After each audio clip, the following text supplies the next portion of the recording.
Now on KGW, we have more details about the police shooting that happened on Monday night. Our Thomas Schultz will be live with more details about what happened then. Plus, evil triumphs when good people do nothing.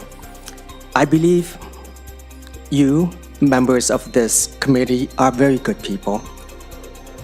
A person missing in Washington is still missing, and we have details on a purple alert bill that would help find him. And a look at Oregon's snowpack, or lack thereof.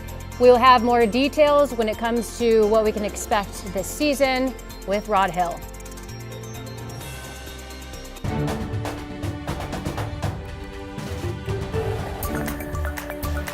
Good morning, and thank you for joining us on your Wednesday. I'm China Green, headed over to Rod Hill and Chris McGinnis for a look at your weather and traffic. Yeah, hi. You may have overpromised, by the way, in saying I have what to expect with the snowpack later this winter.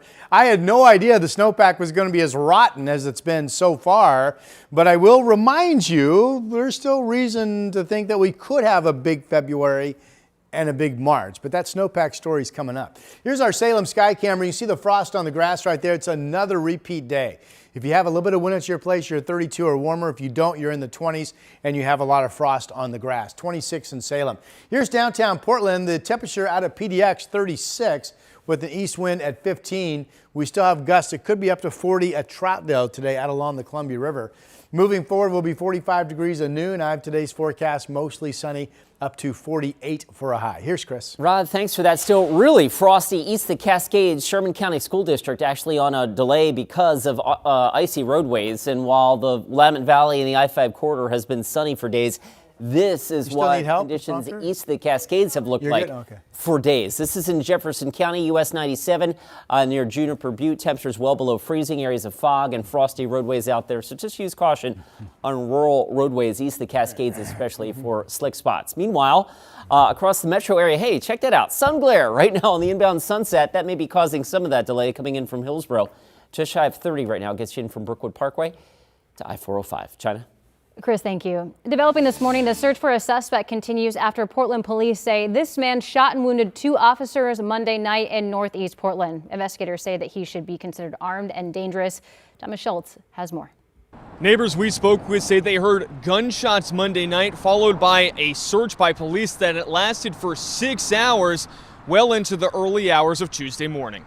I woke up maybe like super early this morning. It sounded like there were like dogs and people like in my backyard in front of my porch. So I was like assuming that that was still the police activity going on. I was just a bit scared because I'm like, what if he's in my backyard? You know, like what if they can't find him? Like what if my family is at risk?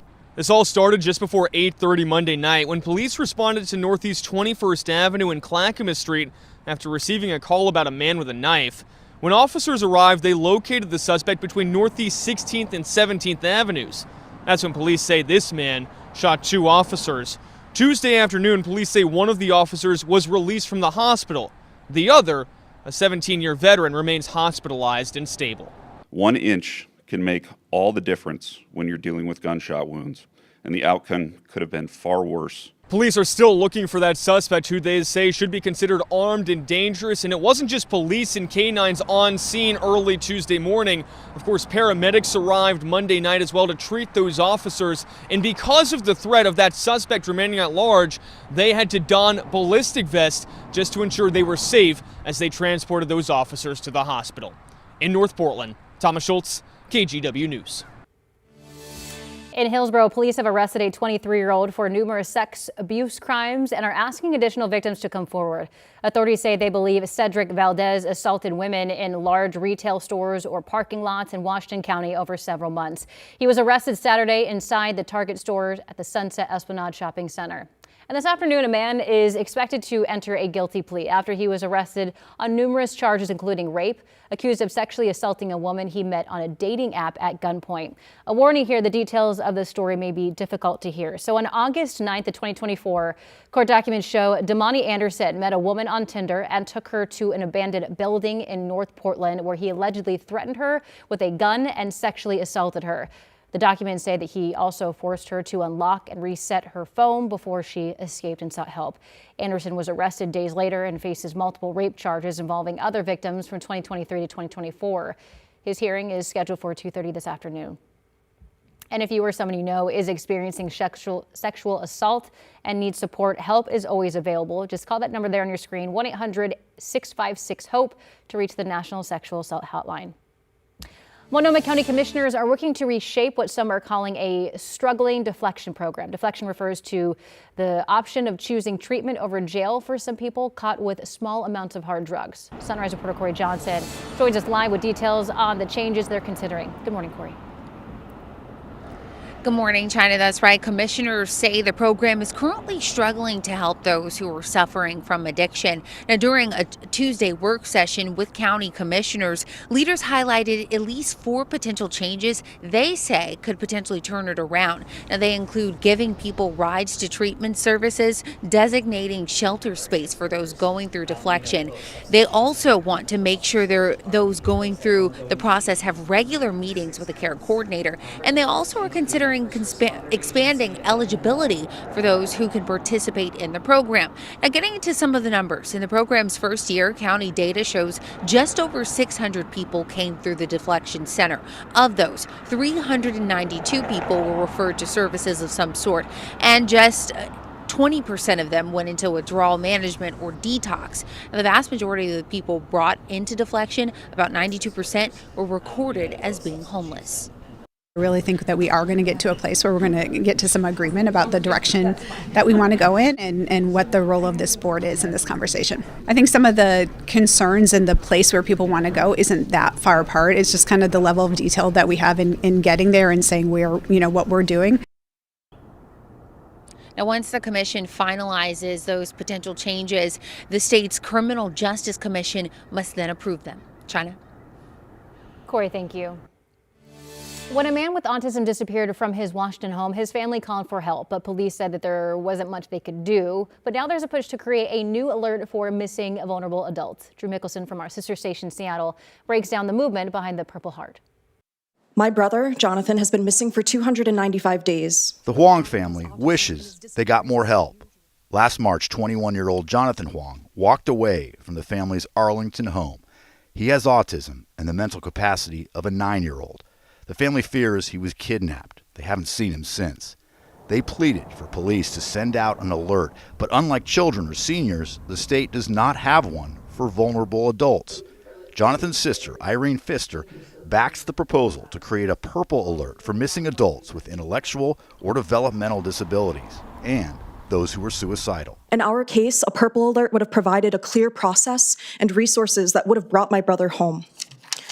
A purple alert can't help Jonathan now, but in passing this bill, you will save the lives of countless others. This situation for her and her family hasn't been the greatest, and the case has been not great. Jonathan's sister teaches at Lake Washington High School. It doesn't feel right knowing that citizens that need extra help staying safe don't have the proper systems in place to help ensure their safety. After seeing the impact on Ms. Pfister, several of her students started researching purple alerts in other states and reached out to State Senator Democrat Manka Dhingra, who agreed to sponsor a bill. In Washington state, our current alert systems are inaccessible for people with intellectual and developmental disabilities. Geethika Bergapoli says the experience taught her the importance of getting involved with your representatives. Evil triumphs when good people do nothing. I believe you, members of this committee, are very good people. The Huang family is grateful for the work of the students. They hope legislators are equally supportive. I have faith in your goodness to pass this bill, to do the right thing. This bill would also create an ebony alert, which would be activated anytime a black resident in Washington goes missing. Yesterday's hearing was just for a public comment. No vote has been taken yet. Also in Olympia, some Washington lawmakers are working to ban the retail sale of laughing gas. For years, people used small doses of nitrous oxide or whippets as party drugs by inhaling small cartridges used to make whipped cream. A KGW investigation exposed how this potentially dangerous drug has grown in popularity and the consequences of misuse. In May, Oregon lawmakers passed a bill making it tougher for kids to access nitrous oxide. The proposed retail ban in Washington would allow exemptions for legitimate use like medical, dental, or culinary, but selling nitrous oxide in convenience stores or gas stations would be banned. I just don't think that people even realize what this is or what it does or how easy it is to get it. The Washington bill is headed to committee where a hearing will be held in the next few weeks. As for similar legislation in Oregon, a proposal is expected next year. Your time now is 8:10. Headed over to Rod Hill for a look at your weather. Yeah, I want to talk briefly about national weather. We'll do this coming up again in the show just a little bit later. A lot of cold weather starting to come back down once again. 17 up in Fargo. Chicago's at 28, which, it's Chicago. That's not bad. But this cold air plunge is going to continue over the coming days. And there's moisture that's going to be fetching along the southern tier of our country. Right now, we've got some rain down in Louisiana and Arkansas, but there's more moisture that's going to be pulling into Texas, and you've got the snow up into the Great Lakes. Anyway, there are storm warnings out all the way into the weekend for various parts of the east, including the Great Lakes in the New England and including down to the south parts of Texas and into the Gulf Coast states as well. So if you do have travel plans coming up, just keep an eye on all that weather. Here we are. There's the low off the coast of California. It's spinning up a little bit of mid to high level clouds, but it's all broken thin stuff. And overall, we should continue to be mostly sunny up the coast and here in the valley today. We're tracking this no rain. Now, this will be 10 days in a row today of not a drop of any moisture, and the record is 13 days, which we think we could break that record over the coming weekend with no rain in the forecast at this point through that stretch of time. Beautiful morning. We have surfers out again from our seaside camera. You can see them right there in the water, I think. Here's a look at where it is cloudy in the gorge. The central gorge out into the Dalles, down into parts of central Oregon, all overcast. That's Elk Ridge Golf Course out in Carson on the Washington side, looking at the cloud coverage. 33 in the Dalles. You'll probably see a high today of 35 or 36 with the low clouds continuing. Current numbers include 18 out in Burns. Coast will be the warm spot today once again, with sunny skies and temperatures in the 50s here. Portland gets up to about 48. Some cloudiness tomorrow. I haven't seen that in a while. We'll be dry, though, through the weekend. And here is Chris. Rod, never mind the sunglasses. This is a welder's mask commute over on the west side. This is a look at the inbound Sunset over near Cedar Hills Boulevard. And, of course, that eastbound commute is timed up perfectly with that sun coming up over Sylvan Hills. So that's a bit slow. I'll show you. Slap the speed sensor on that. We're moving along at about 20 miles an hour or so to get you in from Bethany to 217. And of course, the drive tightens up further from there. So you put that all together, we're just shy of 30 minutes to get you in from Hillsboro. 35 minutes right now northbound from Wilsonville. That's a bit slow as well, although the slowing north of Wilsonville is actually up around the 205 interchange. So pretty standard stuff there. And last but not least, let's see if we can get there. Come on. There we go. The drive out of Clark County. Busy on I-5 right now. The lineup there starts right around Main Street. It's 33 minutes to get you down to the Fremont Bridge. China. Thank you, Chris. If you are bothered by the lack of snow this season, you're probably not alone. Why scientists are saying that this is one of the worst winters they've seen when it comes to snowfall.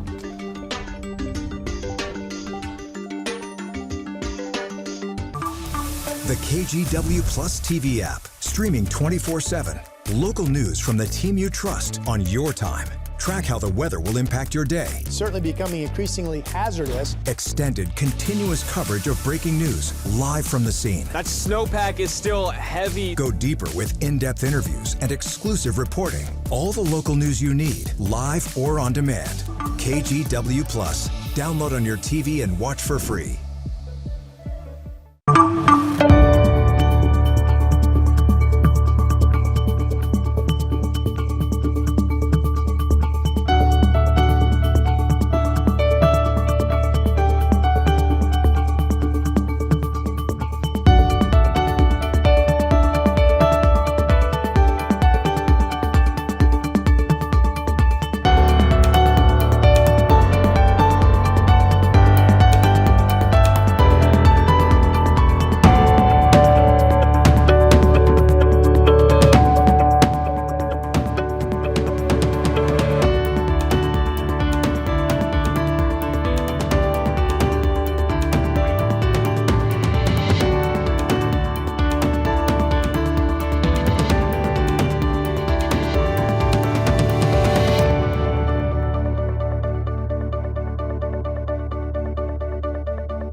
On Weather Impact Alert Days, stay informed, prepared, and connected with KGW and KGW Plus. Coverage that alerts you to what's coming and how it will impact you.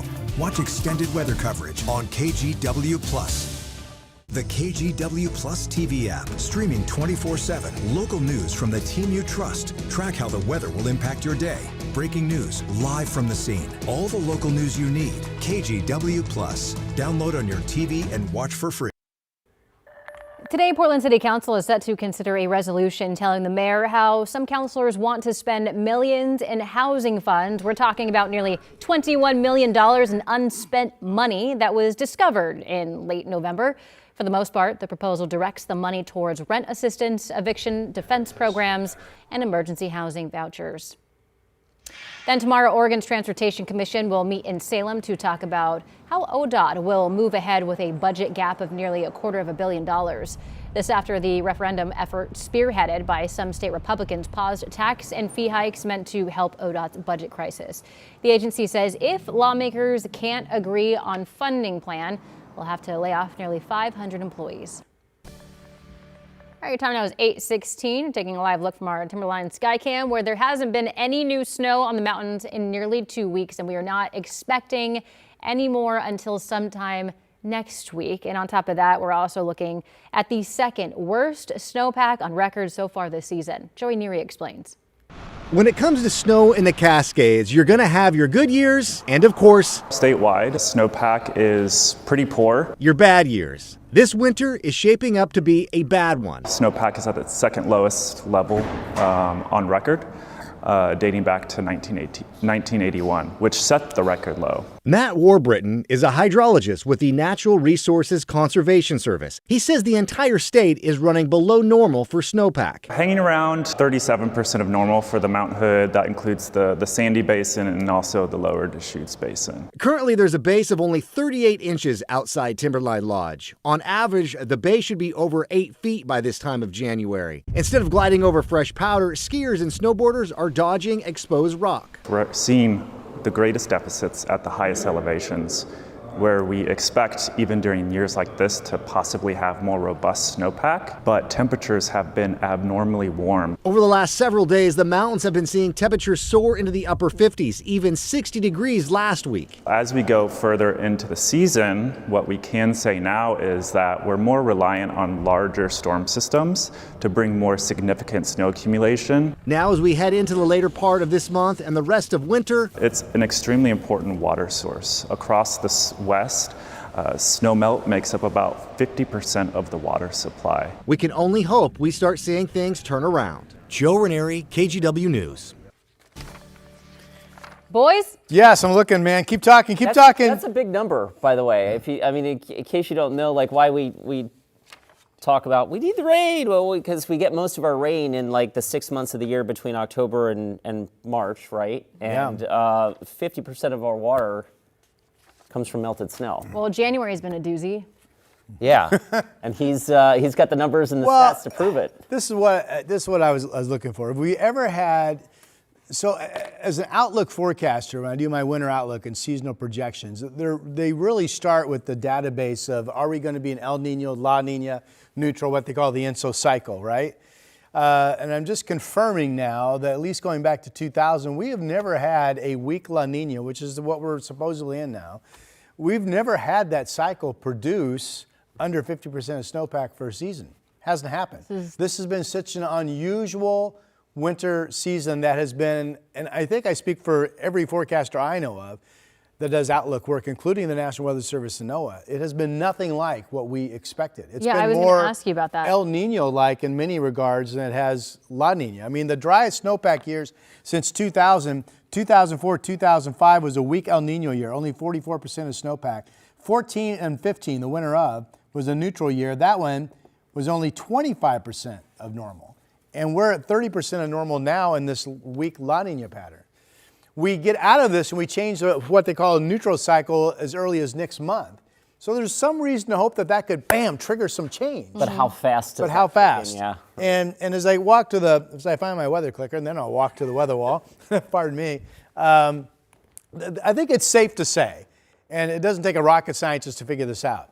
If we get through January with not much additional snow, which it looks like that is a distinct possibility, even if we have a good to above normal February and a good to above normal March, we've lost too much ground. You can't make that up. At this point, I would say the new goal is to finish the season above 50% of normal. Right now we're sitting at 30%, and basically only 2 snowy periods have driven that. There's been 2 episodes this entire winter where we went several days in a row of decent snow, and that's it. So anyway, enough talk on that. Here's the clear blue sky over the mountain this morning.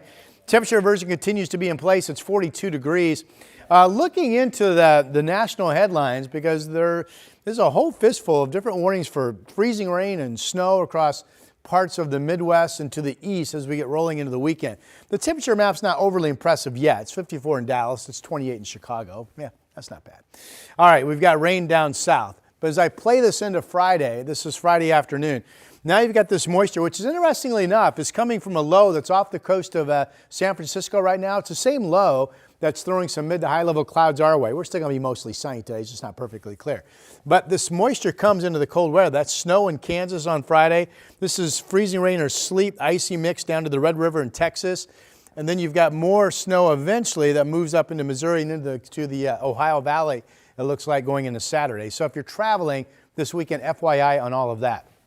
There's the low I mentioned. A little bit of cloudiness, not much up in our skies. Basically, if you've had sun the last several days, you're going to have more sun today, including season. We have a surfer right at. Oh, that was embarrassing. It fell off the wave on live TV. All right, our Seaside live camera there, 36 degrees is the number. The coast will be back into the 50s. There's some of that cloudiness, but again, mostly sunny overall expected. Here's a shot pretty morning from the Chehalem tasting room camera out in Sherwood, and here are the numbers. And if you don't have any wind, you are cold and frosty in the 20s. There's 24 up in Kelso. A little bit of wind at PDX, keeping temperatures above freezing this morning. The Dalles is at 33. Still have the clouds from Pilton to the Dalles down into much of central Oregon, in fact. And there are the 50s expected with the sunshine at the coast. Portland 48 today, passing clouds tomorrow, but a dry forecast all the way into the weekend. Shower chance Monday. I almost didn't even include it. There's a better chance of rain a week from today. Here's Chris. Well, while we have been enjoying the sunny, cold weather, east side of the state, of course, under that low cloud lockdown, areas of freezing fog. We've got the Sherman County School District on a 2-hour delay, they're saying, because of icy roadways. Let's give you a look at what it looks like over in Jefferson County. This is US 97 south of Madras near Juniper Butte. And it's looked like this for days and days. Foggy, low clouds, fog, 23 degrees. So obviously some freezing fog coming out of that. Jefferson County, this is up in Wasco County, US 97 at Kent. I'll show you the US 97, 197 merge here near Cow Canyon. And again, 20-degree temperatures, everything covered in a solid frost. So that is, that's kind of gross, right? And it looks like we're have at least 1, maybe 2 more days of that. Meanwhile, across the Portland-Vancouver metro area, we've got brilliant sunshine. There's the drive-in from Cedar Hills Boulevard right now. So the eastbound Sunset dealing with the sun glare this morning. 30 minutes gets you in from Hillsboro. Elsewhere, Interstate 84 still looks pretty good. The I-5 drive still needs some help. Right now, that's 32 minutes to get you in from Main Street to the Fremont Bridge. We'll be right back. We have now issued a weather impact alert. We could expect conditions in some parts of our area to change drastically pretty soon, right? And very quickly, yes. This is significant rainfall coming our way. You'll definitely want to be extra cautious. Certainly becoming increasingly hazardous. We've got the potential for some tree limbs or even trees or power lines to come down. Of course, when you hear thunder, it's always best to take cover. On Weather Impact Alert Days, stream extended coverage on KGW+.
On Weather Impact Alert Days, stay informed, prepared, and connected with KGW and KGW+. coverage that alerts you to what's coming and how it will impact you.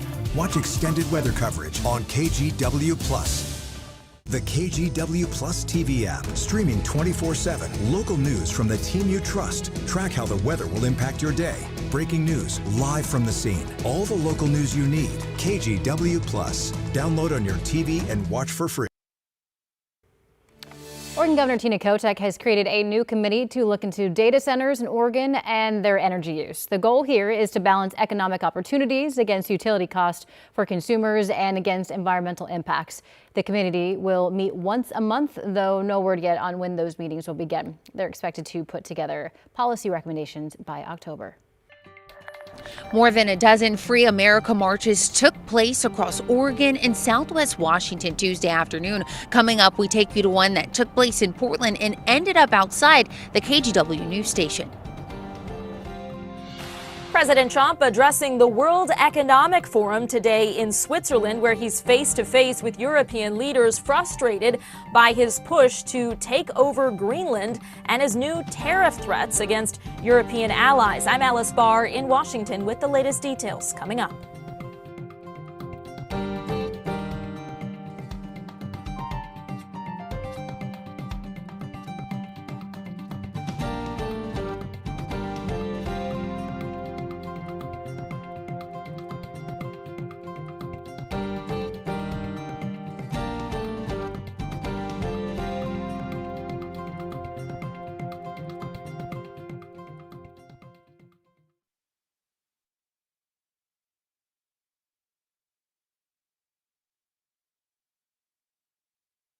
On Weather Impact Alert Days, stay informed, prepared, and connected with KGW and KGW Plus. Coverage that alerts you to what's coming and how it will impact you. Watch extended weather coverage on KGW Plus. The KGW Plus TV app, streaming 24/7. Local news from the team you trust. Track how the weather will impact your day. Breaking news live from the scene. All the local news you need. KGW Plus. Download on your TV and watch for free.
We have now issued a weather impact alert. We could expect conditions in some parts of our area to change drastically pretty soon, right? And very quickly, yes. This is significant rainfall coming our way. You'll definitely want to be extra cautious. Certainly becoming increasingly hazardous. We've got the potential for some tree limbs or even trees or power lines to come down. Of course, when you hear thunder, it's always best to take cover.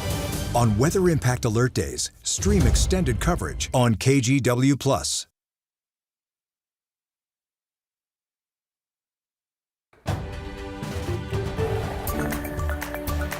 Good morning, I'm China Green. Lawmakers in Washington are working to ban the retail sale of laughing gas. In May, Oregon lawmakers passed a bill making it tougher for kids to access nitrous oxide. The proposed retail ban in Washington would allow exemptions for legitimate use like medical, dental, or culinary, but selling nitrous oxide in convenience stores or gas stations would be banned. Similar legislation is expected to be proposed in Oregon next year.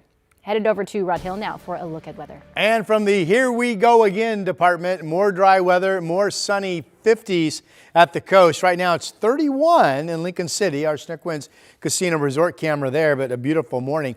Here's a view from Vancouver. You can see Mount Hood, and not a clear sky day, but we think these clouds never really amount to much. So I think we go on to be mostly sunny overall. 26 degrees, very frosty. Now, if you have a touch of wind like PDX does, and also in downtown Portland, temperatures are holding above freezing at 36. We'll be 45 at noon. We'll get back up to about 48 today. That will equal yesterday's high. Some passing clouds tomorrow, dry into the weekend.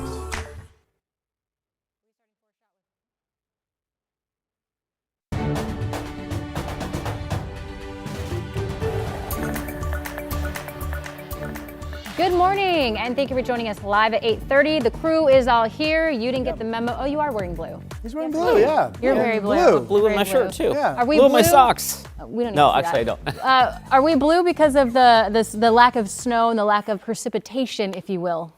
Yeah, sure. Okay, bye. Okay. Here's our Salem sky camera. People think I put thought into a lot of things in my life that I really don't.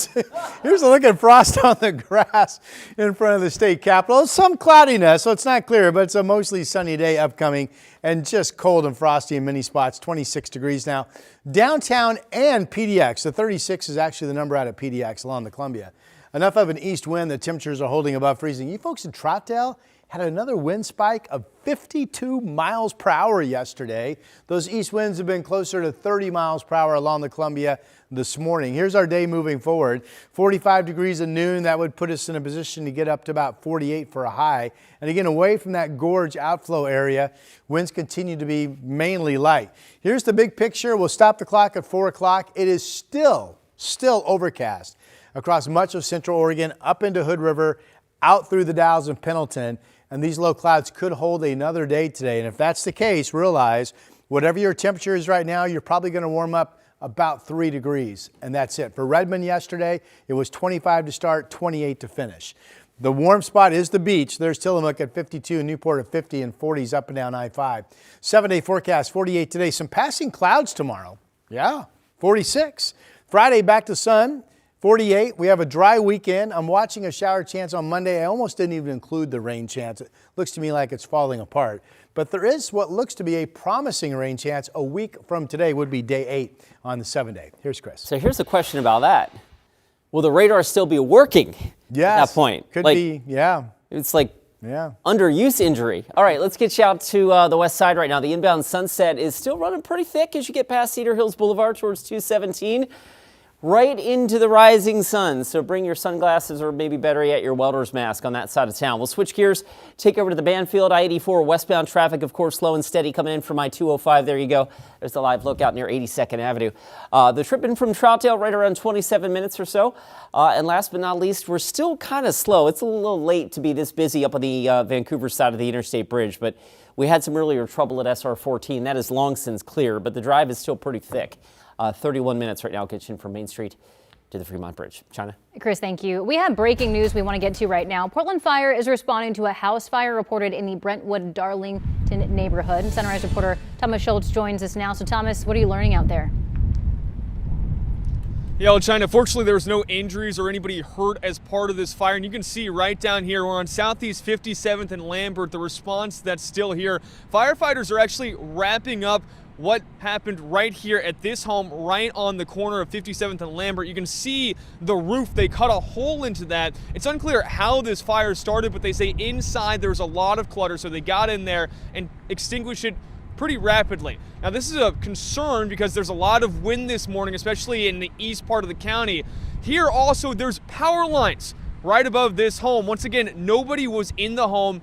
Fire crews tell us that they believe nobody was living there. They did see tents in the front yard, but it's unclear if somebody was staying there or how exactly this fire started. But because the power lines are right above the home, they were worried that could become a problem. Here's what Rick Graves, a spokesperson with Portland Fire and Rescue, had to say about that. Flames were so high they were impinging upon the overhead power lines, which directed our command officer to send out emergency tones across the fire ground, across the radio, alerting all the members on scene that there is danger. Overhead power lines are being affected by fire. Fortunately, they weren't impinged upon and dropped.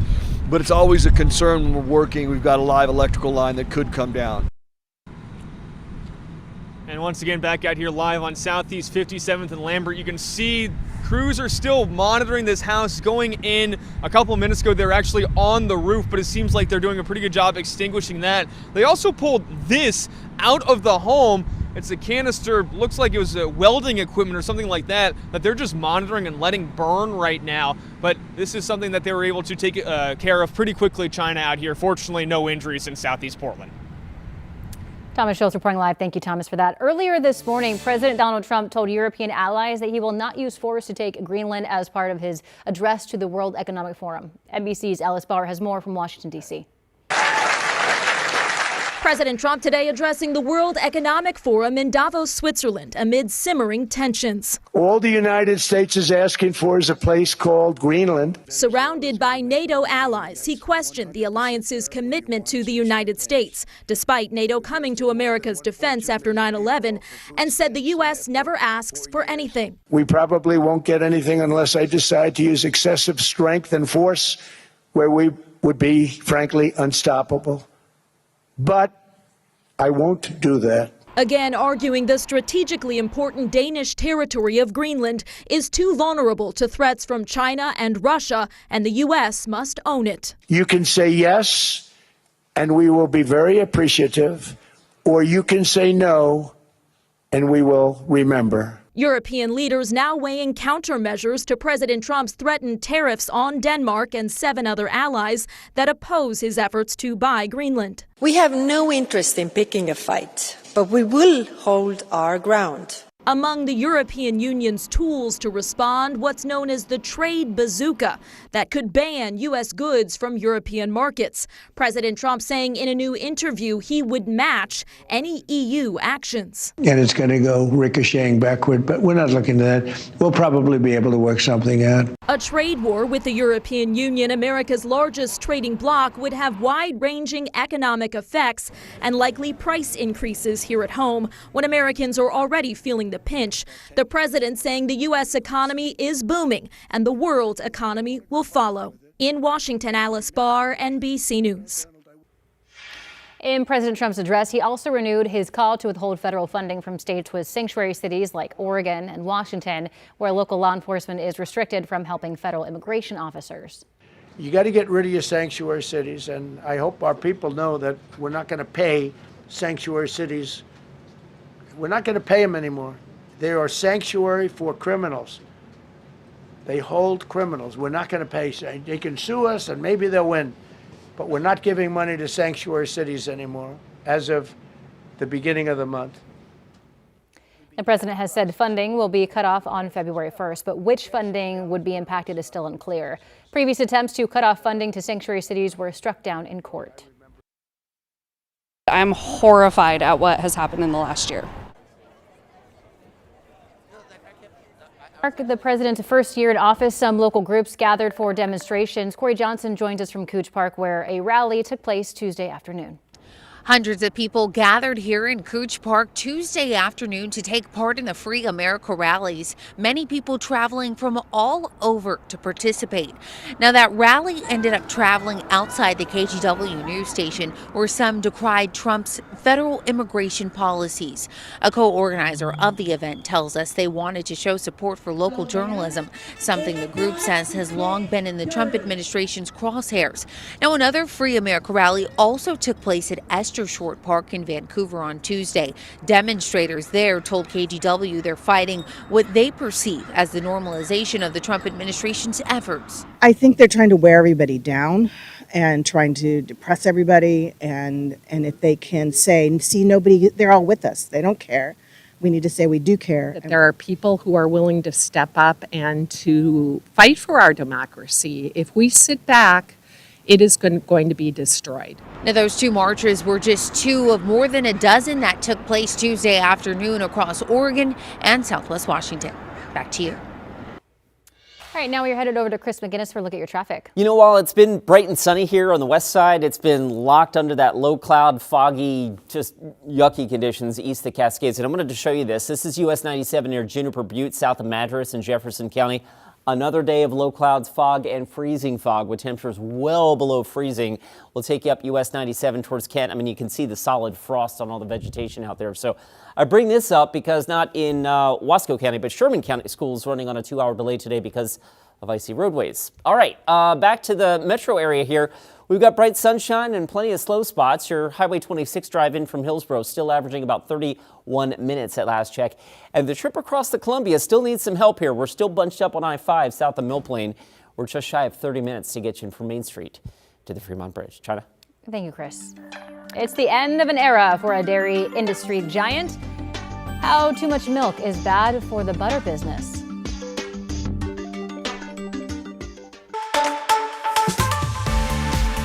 Hey, our team tests a ton of products. You know how we do it. We try it before you buy it.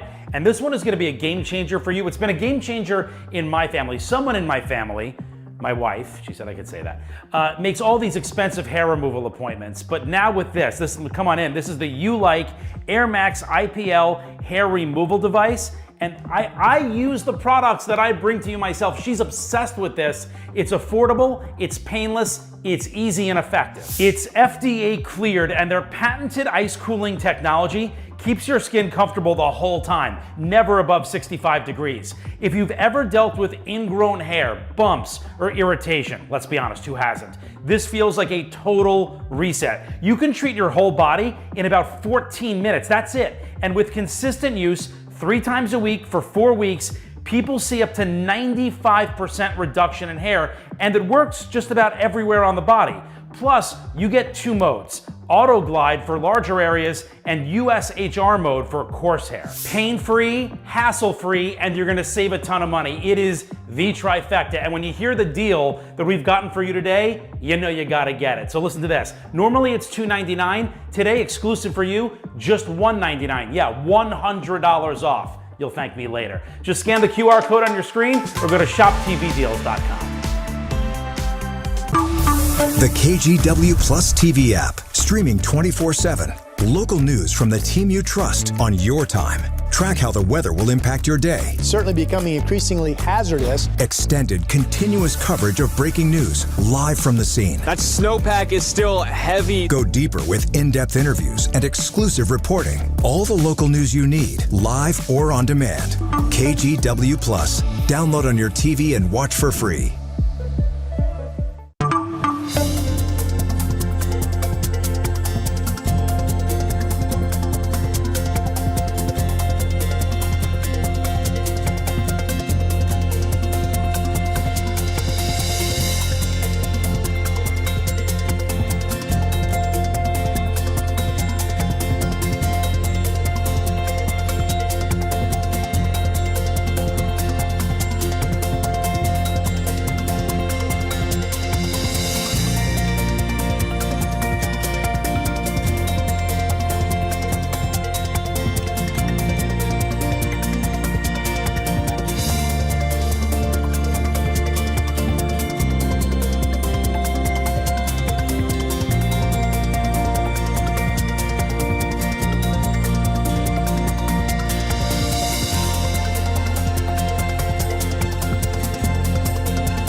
We have now issued a weather impact alert. We could expect conditions in some parts of our area to change drastically pretty soon, right? And very quickly, yeah. This is significant rainfall coming our way. You'll definitely want to be extra cautious. Certainly becoming increasingly hazardous. We've got the potential for some tree limbs or even trees or power lines to come down. Of course, when you hear thunder, it's always best to take cover. On Weather Impact Alert Days, stream extended coverage on KGW Plus. It's the end of an era for a longtime fixture in the Portland area. Alpenrose Dairy says by the end of March, it will shut down its Clackamas plant and fully move its operations out of state. Devin Haskins has the update. Alpenrose is a longtime Portland fixture, around since 1916, but on the move once again. In 2022, the dairy company moved its operations from southwest Portland to Clackamas after buying the Larson Creamery as a way to grow their dairy portfolio. At the time, their general manager told us this. We want to be right here, still in the metro area, easy to serve our key customers and remain a fixture in Portland for the long term. But that's all changed in just under 4 years. Alpenrose releasing a statement saying it was closing the Clackamas Creamery and moving the entire operation to their Kent, Washington facility to focus on milk production, saying it's faced, quote, economic headwinds. In a statement, the company's CEO writing that worsening butter market economics and a shift in the competitive landscape has impacted the facility's financial performance. Ultimately, we couldn't find a sustainable solution to continue production long term. When asked to expand further on that statement, the company declined to say.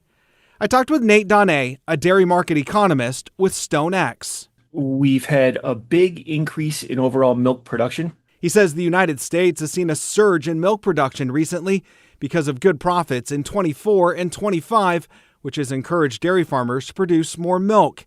And with new dairy plants opening, which meant demand grew. We have this big increase in milk production, and obviously you use the fat from that milk to make butter. So there's a whole bunch of surplus cream available in the market. That surplus of milk fat and large cream supply has caused butter prices to drop from about $2.53 a pound in July of last year to $1.35 a pound this month. And for small producers like Alpenrose, if they had butter in inventory, the value of that butter was cut dramatically, and there could have been some damage to valuations and things like that. The United States is among the largest milk producers in the world. Oregon ranking just 19th among the states. Washington just a bit higher, near the top 10. Alpenrose said it would shut this plant down by the end of March, laying off 35 employees. In Clackamas, I'm Devin Haskins, KGW News. I'm sitting here trying to think, we're 19th? Really? There's 18 states that produce more milk than we do, with all the dairy land that we have. I got a butter question for you. This may gross you out. I don't know. Fire away. Do you keep your butter in the refrigerator or do you leave it out? Well, we have one stick out all the time for toast and that type of thing. I'll tell you what, when I felt like I made it is when I went to Home Goods and I got like a $10 tray and to like a glass butter dish. Yeah. I bought a butter dish. Yeah. I made it. We have one too. I love it. I love that. It's important that the butter is almost room temperature so that it melts easier. That's what rich people do. Toast. I've had a butter dish since I was a small kid, just saying. Okay. Hey, by the way, well, I'm going to grab my paper. I'm going to walk to the weather wall. East winds are still a story. 35-mile-per-hour gusts right now in Troutdale. These are what you folks have done. This is Troutdale Airport specific. Back on the 16th, a gust of 51, and then the next day was 54. That's when the Weather Service had you under that wind advisory. But after that, 48, 2 days ago, 46. Yesterday, you piped all the way back to 52, and I think you're at least going to get up into the 40s today. So I understand how relentless this has been. Signs indicate the winds could fade noticeably tomorrow, but then they'll be back on Friday and then maybe fade a little bit over the weekend. But the wind direction itself will not be changing in the coming days. It does not look like. All right, we've got a low down off the coast of California. It's trying to, well, it is not trying, it is throwing some mid to high level clouds up our direction, but none of this amounts to much. It's just going to be another mostly sunny day. Futurecast shows that. Now tomorrow, from the northwest, here comes some passing clouds into our area. You know what that's a sign of? That's a sign that the big upper level high pressure ridging that's been holding everything away from us is weakening. And that's why it makes sense that the east winds will be somewhat lower tomorrow. The temperature inversion patterns that drive those east winds will be weakening tomorrow as well, but we'll see. Here are the clouds. It could be fog in the morning on Friday, then that goes away. And basically the weekend it just continues to be mostly sunny except for the passing cloudiness that we'll get tomorrow. We are racking up the dry days. I know you're aware of this. Today will become day 10 of not even a trace of moisture out at PDX. The record all time in January is 13 days with not even a trace of rain. That was back in January of 1985. Looks likely we'll tie that record this Saturday and then we'll break it. In fact, we might not have any rain until January 28th. That's a week from today. If that's the case, we would put a new record in the books of 16 consecutive days in January with not even a trace of moisture.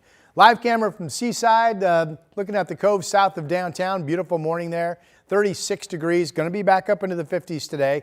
Here's downtown, the sunlight glistening off the Willamette. You can see Mount Hood there on the left. 36 degrees out of PDX, above freezing because of an east wind at 15 miles per hour. If you don't have any wind, you're in the 20s and you're really frosty again this morning. 27 in Kelso, 26 in Salem, 23 down in Eugene this morning. Vancouver's been down to 23 as well. I have us at 48 today, passing clouds tomorrow, dry into the weekend. The only rain chance at all is Monday, but there is that good chance of rain, I think, on Wednesday. It is birthday time. Hey, we have a pretty good party today, and it starts with Nora, who is 4 years old today. Happy birthday to you. Also, looking forward to a fun birthdays, Aiden with her kitty cat there, 9 today in Canby. Happy birthday to you. Kenzie's 12 in Lake Oswego. Hope you have a really fun birthday. Danny, 14, looking forward to a fun day, I'm sure. And Vanessa, 43 years young today. Happy birthday to you. Holly in Portland, I like that happy birthday hat. In Portland, happy birthday to you. And Mike is 77. I'm told Mike's the one on the left. Hi, Mike. Happy birthday to you. And that's our list, except for Alice, who is 87 today. Happy birthday to you. Hope you have a wonderful, wonderful day. That is our list. Birthdays at KGW.com, and we will celebrate with you. Here's Chris. Rod, let's take you down to Capitol Highway. The I-5 northbound commute, the end of the line, has made its way out of Tigard and up to right here. That's where the lineup starts. Also, you can see the breeze there rocking the trees a little bit. This is one of the higher points in the Portland area freeway system. This is up at around 650 feet, so it's catching some of that east wind. And yeah, the drive's still kind of slow coming in from that side of town. All right, let's switch gears and take you over to Highway 26. Staring at the sunshine, but at least we're moving along better now. The end of the line here has made its way up to the Sylvan Hill. That said, we're still looking at about 30 minutes in from Hillsborough. And last but not least, to Clark County we go. I-5 South has been a little late to clear out this morning. We're still kind of slow, a little slow at the Interstate Bridge. There's the live look right now at SR 14. Total trip from Main Street to the Fremont, right around 30 minutes. China? Thank you, Chris. New this morning, a Sherwood man arrested as part of the January 6th attack on the U.S. Capitol is now running to be Oregon's next governor. Sunrise reporter Thomas Schultz joins us with what we're learning this morning. The man's name is David Medina, and he's from Sherwood. He pled not guilty to several charges, including a felony charge and several misdemeanors for allegedly breaching and entering the Capitol before he then is alleged to have vandalized the building. He was later pardoned by President Trump. Since then, Medina has amassed a big following on social media, including X, where he has 80,000 followers. He's lobbying his followers to back him in the Republican primary against Oregon State Senator Christine Drazan. Drazan lost to Governor Tina Kotek by just 3.5% in a run for governor in 2022. In a next post, Medina says he's not splitting the Republican vote because he would first have to win the primary. He adds his campaign has had a historic turnout for volunteers. Back in 2020, a probable cause document showed Medina tried to break signs above Representative Nancy Pelosi's office. Court documents also allege Medina was involved in an intrusion at the Oregon State Capitol back in 2020. That primary for Republicans is scheduled for May 19th. The winner of that is presumed to face Governor Tina Kotek to run the state. In North Portland, Thomas Schultz, KGW News. The KGW Plus TV app, streaming 24/7. Local news from the team you trust on your time. Track how the weather will impact your day. Certainly becoming increasingly hazardous. Extended, continuous coverage of breaking news, live from the scene. That snowpack is still heavy. Go deeper with in-depth interviews and exclusive reporting. All the local news you need, live or on demand. KGW Plus. Download on your TV and watch for free.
The KGW Plus TV app, streaming 24/7. Local news from the team you trust. Track how the weather will impact your day.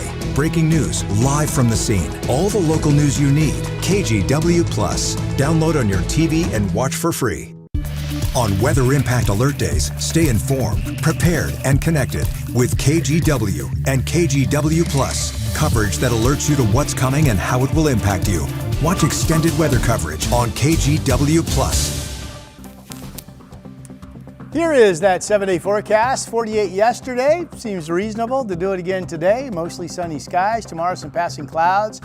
At this point, we are dry through the weekend, and we're eyeing actually a week from today for our next really good chance of getting some rain. All right, the drive this morning looking okay. Still a little slow. I-5 northbound from Capitol Highway and I-5 from the Vancouver side of the interstate bridge. Still a little thick. Right now, you're tripping from Wilsonville is just shy of 30 minutes, and the drive in from Main Street to the Fremont averaging 26 minutes. All right, how far would you drive to get a burger for just 19 cents? If you're willing to make the trip up to the Seattle area, you can do just that. Next week, Dick's Drive-In is celebrating its anniversary with a special offer. 19 cents was the original price back in 1954. While the deal is offered at multiple locations like Kent, Lake City, and Everett, it only applies to one burger per customer. Throw in a milkshake for 55 cents, and I may make the trip. May make the trip. That might put the Burgerville lineup up in Ridgefield to shame. The In-N-Out. In-N-Out? In-N-Out, yeah, not Lineup. Burgerville. What is Yeah. Whoops. That's just hard. Whoops. Someone needs to go to sleep. All right, a reminder, you can watch sunrise every day live here exclusively on KGW Plus starting at 7 o'clock. We also have another half hour that we added at 12:30 and 5:30 that's live here on Plus. Hope you have a great, sunny Wednesday.